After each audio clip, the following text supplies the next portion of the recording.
The prairie wind howled low across the Bennett ranch, dragging dust like ghosts through the broken fence posts. Jacob Bennett stood at the edge of his property, gloved hands tucked into the pockets of his weather-worn duster. He hadn't touched another soul since his wife died. And, most days, he barely touched the world at all. His hands, once sure, strong, had grown hesitant. Scarred palms from ranch work and an accident with a bucking horse made the grip in his right hand unreliable. The townsfolk whispered he wasn't the same man since Sarah passed. Maybe they were right. She'd been the only light in his cabin. Since her death 2 winters ago, the house stood cold and quiet. Dishes unused, the rocking chair by the fire, empty. His own bed barely touched. He didn't look anyone in the eye anymore. He didn't have it in him. But this morning, Sheriff Dwyer had come by with a girl. Silent, thin as a whisper, wrapped in a patchwork shawl, too thin for the late spring chill. She was no older than 20, with pale hands and a soft limp. She didn't speak, didn't meet Jacob's eyes. "She's not right in the head," the sheriff said bluntly. "But she's been beat up by her last employer. Won't talk. Won't run. Just works. Maybe you could use an extra hand around here. She ain't got anywhere else." Jacob had nearly refused, nearly told the sheriff to take her back. But something in her stillness made him pause. He nodded. Once. The girl stepped forward slowly, eyes cast down. No name. No words. Just a small bundle in her arms. The only thing she brought. Now, as the sun dipped low and gold bled into the edges of the land, Jacob stood in the barn doorway and watched her. She moved like someone afraid of being seen. Quiet. Careful. Her hands lingered over the injured foal in the stall, brushing its flank with a tenderness that startled him. She didn't flinch when it shifted. She just stayed. Gentle. Unafraid. Jacob swallowed hard and looked down at his own hands. They trembled slightly. Useless. Tired. He clenched them into fists. But something about the way she touched the world. Soft. Patient. Without demand. Struck something deep inside him. He didn't know her name. But maybe tomorrow he'd ask. The girl didn't ask where things went. She didn't need to. By the second morning, Jacob noticed she already understood the rhythm of the ranch, where the grain was kept, how to soothe the half-blind mule, which hinges creaked the worst. She never once asked him what to do.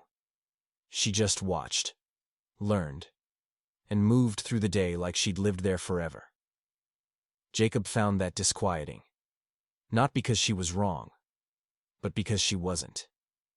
He kept his distance mostly. Pointed instead of speaking. Left tools out in places she could find. He still didn't know her name. Still didn't ask. In the evenings, she would sit on the back steps while the sun sank slow behind the cottonwoods. She always faced west, toward the darkening hills, as if she were waiting for something, or someone. Jacob sometimes found himself lingering nearby, leaning against a post, pretending to fix a hinge or oil a latch. But he'd glance over, see her bare feet tucked up beneath her skirt, her hands idle for once, and feel something strange stir in his chest. Not desire. Something softer, more distant, like memory. One night, after supper, beans, bread, silence, he cleared his throat. "You eat enough?" She looked up at him, startled. Her eyes were pale gray, like riverstone. She nodded. He hesitated. "I ain't used to company," he muttered. She didn't respond, but her expression, something in it shifted, like a small thaw in a long winter. The next morning, he found his gloves stitched. Not new, but mended.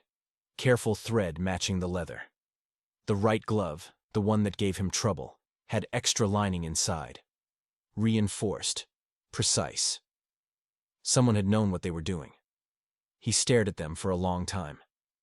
When he stepped into the barn, She was already at work, sweeping, sleeves rolled, hair falling loose. He said nothing. Just picked up the gloves and slid them on. They fit better than before. She didn't look at him, but he saw the tiniest flicker of a smile tug at her lips. A single breath of warmth in a house that had been cold for far too long. The days blurred into one another. Jacob kept working, fixing fences, hauling feed, checking on the cattle. But now, there were two shadows in the yard. Not one. Hers moved quieter than his, but it was always there. She learned fast. That was clear. But she also noticed things. Little things Jacob hadn't thought about in years. Where the latch stuck on the north gate. How the stove took longer to light on cold mornings. That the black mare got nervous in wind and needed a gentler hand. She didn't talk, but she listened. Listened with her hands, her eyes, her quiet patience. Jacob caught himself watching her sometimes. Not for long. Just enough to wonder. Where had she come from, really? Why didn't she speak? Why did it feel like she already understood pain without needing to name it? One afternoon, a storm rolled in sudden from the west. Sky bruised purple. Thunder low and steady.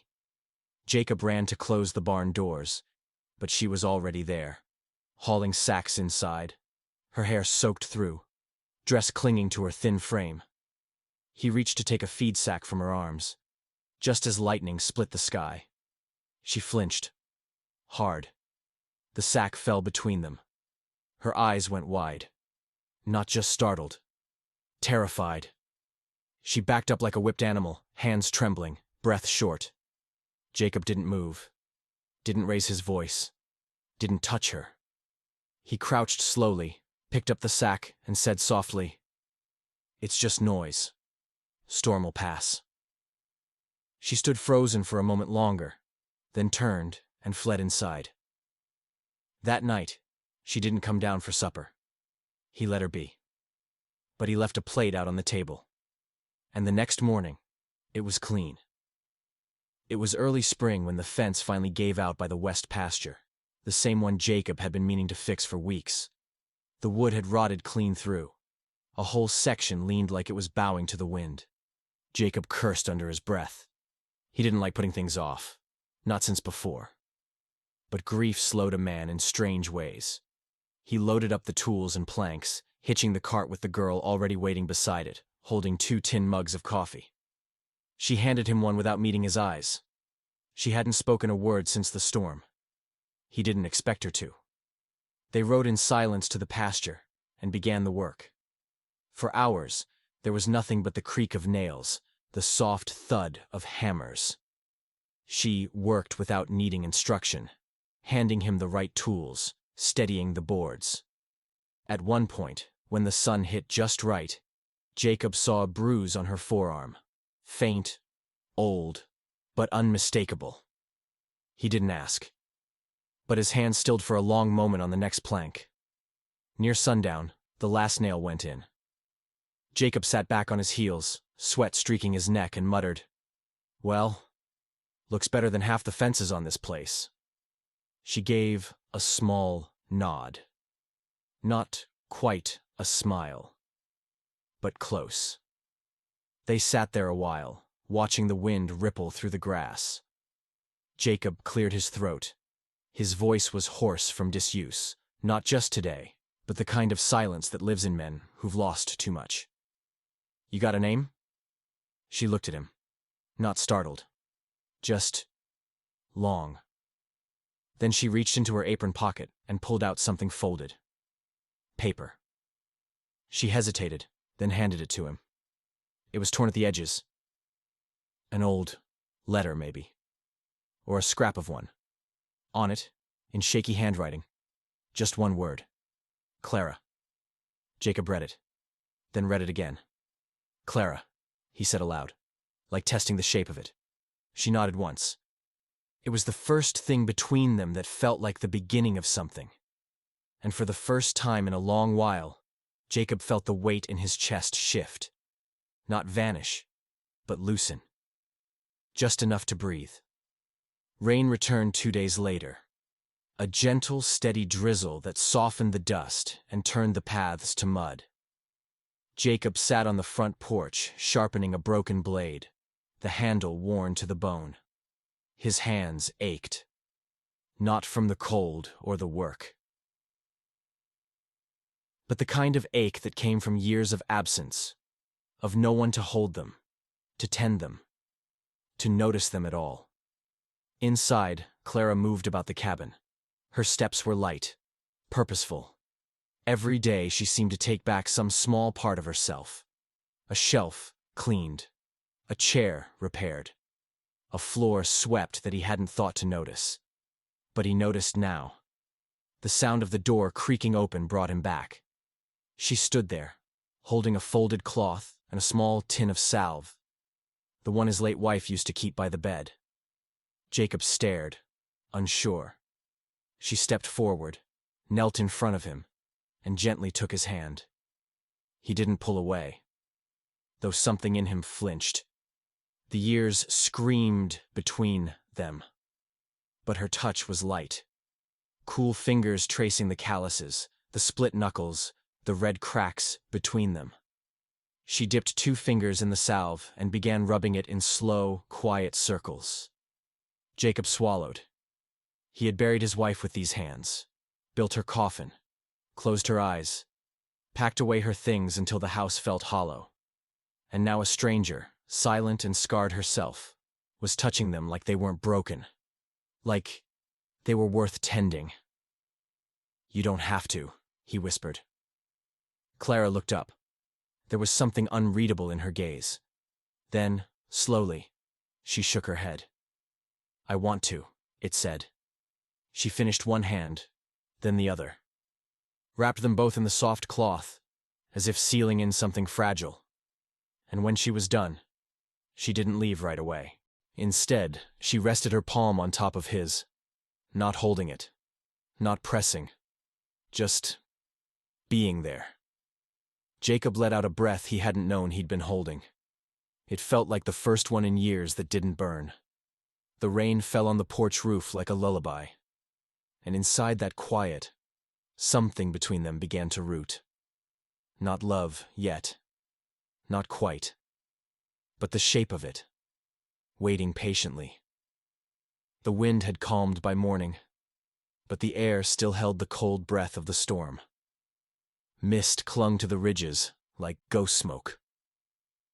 Jacob was up before light, already outside repairing a fence the storm had battered. Clara stood at the edge of the porch, shawl wrapped around her thin shoulders, watching him from the shadows. She had begun to know his rhythm, the way he moved, slow but certain, the way he paused to look at the land like it was speaking to him. And he had begun to notice her gaze, how it rested on things he never thought to look at anymore. The way the dew turned the grass silver, the way the old rocking chair still creaked even when no one sat in it. When he turned and caught her watching, he didn't speak, just nodded. It was the way they were learning to speak. Without words, without noise, with a kind of aching respect. Later that day, as Jacob sat at the table thumbing through an old account ledger, Clara quietly brought a cup of warm broth and set it in front of him. She didn't meet his eyes. She didn't need to. He stared at the steam curling from the cup. "You ever speak?" he asked softly. She didn't move at first. Then, slowly, she reached into the pocket of her skirt and pulled out something folded. Paper. She laid it gently on the table and stepped back. Jacob hesitated before opening it. The handwriting was small and careful.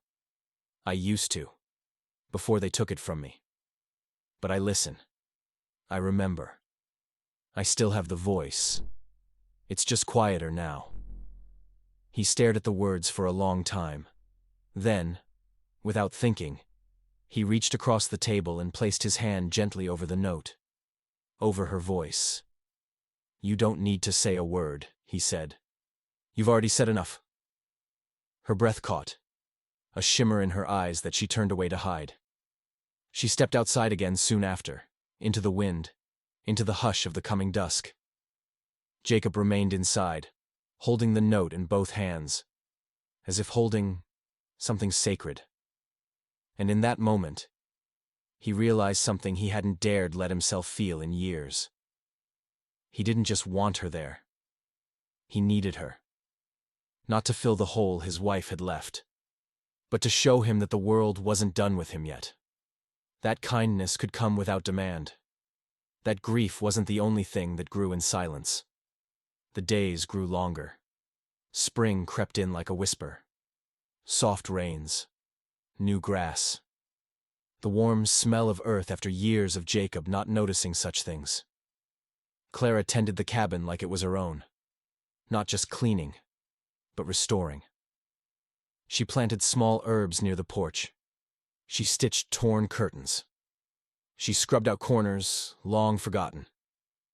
And Jacob. Jacob found himself lingering, watching. He didn't know when it changed, when her presence stopped feeling like an echo of something lost and became something new. A pulse beneath the quiet.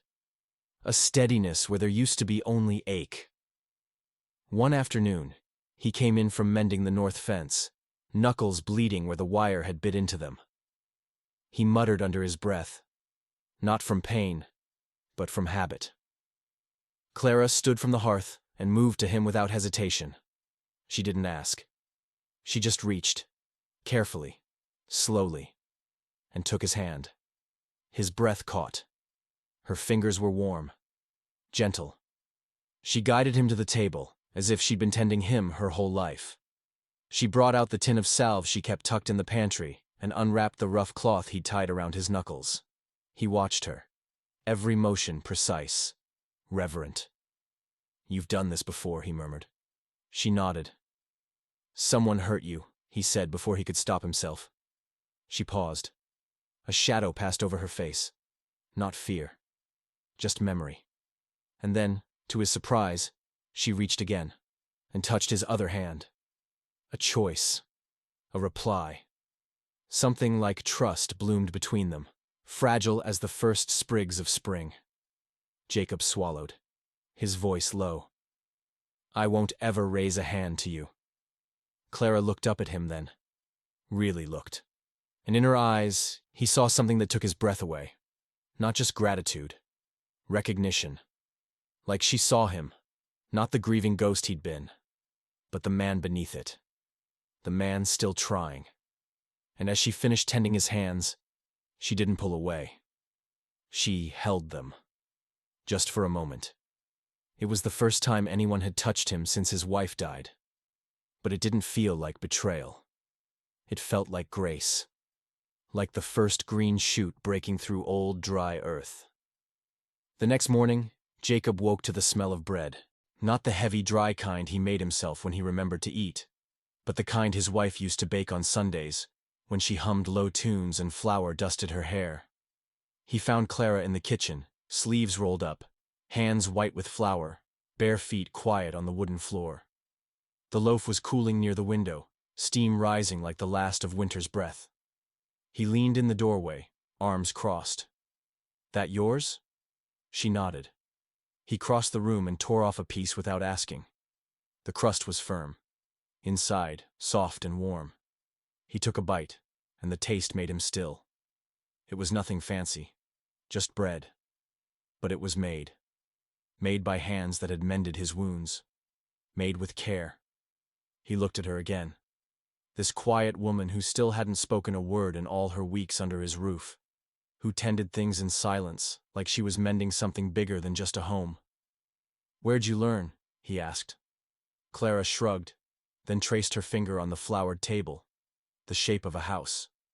Then a stick figure, a smaller one beside it. Jacob's brow furrowed.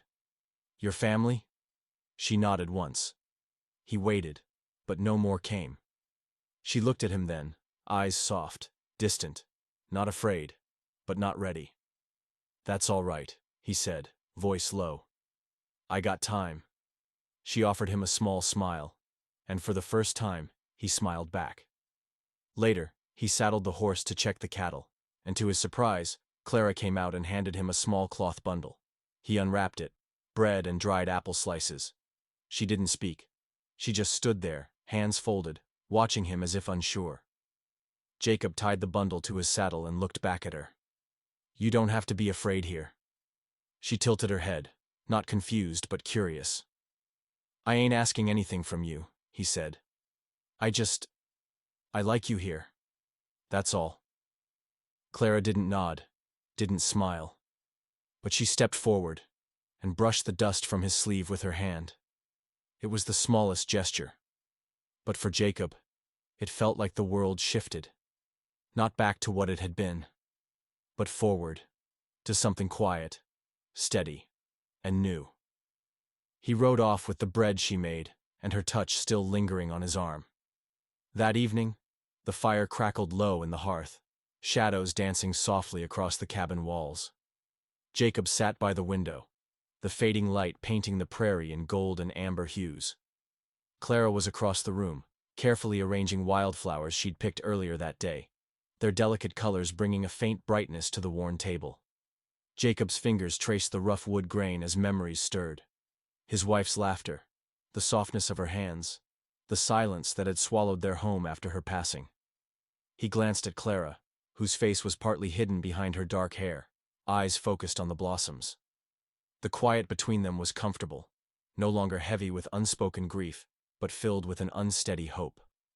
Slowly, Jacob reached for a small leather-bound book on the shelf, a journal his wife had kept years ago. Opening it, he found a pressed wildflower, its petals fragile and faded. He turned the pages to a passage about healing and resilience, and then, unexpectedly, looked toward Clara. "Your silence," he began softly. "It's not empty. It's full of stories waiting to be told." She looked up, startled, fingers tightening around a flower stem. "I can't ask you to speak before you're ready," he said. "But know that when you do, I'll be here to listen." Clara's eyes glistened, and for the first time, a tear traced down her cheek. She didn't wipe it away. Instead, she folded her hands in her lap and met his gaze. In that quiet cabin, with the prairie stretching endlessly beyond the window, two broken souls began to find the threads that would weave them together. The sun dipped low, casting long shadows across the dusty floorboards. Outside, the wind whispered softly through the tall grasses, carrying the scent of sage and dry earth. Inside the cabin, the only light came from the flickering flames in the hearth, their warm glow dancing across the worn furniture. Jacob sat near the fire, his hands folded loosely on his knees. Across from him, Clara sat on a rough-hewn stool, her gaze fixed on the flickering flames. The silence between them was no longer heavy. It had softened into something almost sacred. He reached into his coat pocket and pulled out a small folded piece of paper. Unfolding it carefully, he held it out to her. It was a crudely drawn map of the ranch, with simple markings and notes. Clara's eyes scanned the map, and slowly, she reached for a charcoal stick and began to add her own marks. Small sketches of where wild herbs grew, or where the best places to watch the sunset were. Jacob watched, a rare smile tugging at his lips. "You're making it your own," he said softly. She nodded, never breaking eye contact. The fire crackled louder, and the wind outside picked up, rattling the window panes gently. Jacob cleared his throat. "You know," he said, "I never thought I'd find someone who could understand the silence. But here you are." Clara's lips twitched into a tentative smile. "And maybe," he added, "maybe there's a way back from all the noise we've both lost." For a moment, they simply sat there, the firelight casting shadows that seemed to knit their stories closer together. Two broken hearts finding solace in quiet company. The wind howled outside, rattling the windows like restless spirits. The evening sky darkened, heavy with the promise of rain. Inside the cabin, the air felt thick, a mix of tension and unspoken words. Jacob sat at the table, hands clenched tightly, knuckles pale. Clara stood by the window, staring out at the brewing storm, her shoulders tense, jaw clenched as if holding something deep within. Suddenly, The first drops fell, soft at first, then harder, hammering on the roof, echoing the turmoil inside. Jacob broke the silence. "You don't have to hide from it," he said, voice low but steady. She turned, eyes wide, shimmering with unshed tears. He stood slowly, crossing the room to her. "I'm here," he whispered. "No matter what's inside." For a long moment, Clara hesitated. Then, a shudder ran through her body. A release she hadn't allowed herself in years. Tears spilled down her cheeks as she finally lowered her guard. Jacob reached out, hesitating only a second before gently brushing a stray lock of hair from her face. Her breath hitched, but she didn't pull away. Outside, the storm raged, but inside, two souls weathered their own tempest, finding strength in fragile connection. The morning light crept slowly through the threadbare curtains, casting pale stripes across the wooden floor. Jacob stirred awake to the faintest sound. A whisper almost, the quiet scrape of a chair moving. His eyes fluttered open, tracing the dim outline of Clara sitting at the small kitchen table, her fingers tracing words on a piece of paper. He swallowed hard, heart tight with a mix of hope and uncertainty. For weeks, she had lived in silence, the walls between them thick and unyielding. But today, something was different. The air itself seemed charged with fragile anticipation. Jacob rose carefully, not wanting to startle her. He crossed the room and sat opposite, eyes never leaving hers. She looked up, meeting his gaze, and then slowly, with trembling hands, she pushed the paper toward him. On it were words, simple, raw, and powerful. "I hear you," it said. Jacob's breath caught. Her fingers danced nervously over the edges of the paper. Then, she reached into her pocket and pulled out a small, worn wooden token, a carving of a horse, smooth from years of handling. She held it out to him. Jacob took it gently, feeling the warmth of the wood, the weight of her trust. "It's time," he whispered. "Time to break the silence." Clara nodded, eyes shining with tears she didn't wipe away. The room held its breath as two souls, battered and wary, began to weave a fragile bridge of words and trust. Outside, the prairie stretched endless and free, a silent witness to the beginning of their new story. The sun hung low, painting the sky in hues of pink and gold. The porch creaked softly under Jacob's boots as he stepped outside, the cool evening air carrying the scent of wildflowers and fresh earth. Clara was already there, sitting on the wooden bench, her fingers nervously clutching the small notebook she'd begun to fill. A collection of words, thoughts, feelings she'd never dared to speak aloud. Jacob settled beside her, careful not to crowd her space. He cleared his throat gently. "I never thought I'd hear your voice," he said, voice rough but warm. Her eyes met his, uncertain but brave. Then, with a breath held like a secret, Clara spoke her first words to him. "Thank you." The softness of her voice carried more weight than 1,000 promises. Jacob smiled, a tear slipping down his cheek. "No, thank you," he whispered back. For the first time in years, two hearts beat in quiet harmony, healed by patience, kindness, and the courage to break the silence. The prairie wind sighed around them, carrying away the ghosts of the past, welcoming the dawn of something new.